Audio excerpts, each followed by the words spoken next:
আজকে আমরা করব ওল সেদ্ধ। আমি এখানে অল্প ওল নিয়ে নিয়েছি, এটাকে ভালো করে আমি কেটে নেব।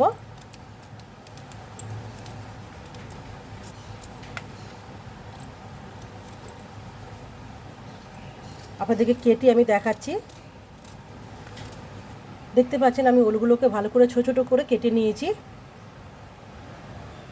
আমি এখানে একটা পাত্র বসিয়ে নিয়েছি গ্যাসে, নিয়ে নেব 1 কাপ জল, দিয়ে দেবো অল্প হলুদ জলের মধ্যে, আর দিয়ে দেবো ছোট আধেক চামচ নুন।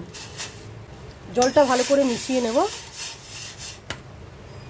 আমি যে ওলটা কেটে রেখেছিলাম এটা জলের মধ্যে দিয়ে দেব। হলুদ দেওয়ার কারণটা হলো জলে হলুদটা দিলে ওলটা কালো হবে না। আমি এটা গ্যাস আস্তে করে 2 থেকে 3 মিনিট ঢেকে রেখে দেবো ভালো করে সেদ্ধ হওয়ার জন্য। ওলটা সেদ্ধ হয়ে গেছে, আমি ওলটা বার করে নেব।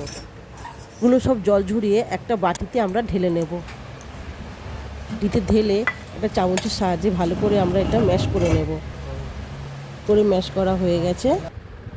এখানে নিয়ে নিয়েছি 3 থেকে 4 কোয়া রসুন আর 2টো কাঁচা লঙ্কা থেতো করে দিয়েছি। অল্প লবণ, আর দেবো এখানে 1 চামচ কাসুন্দি।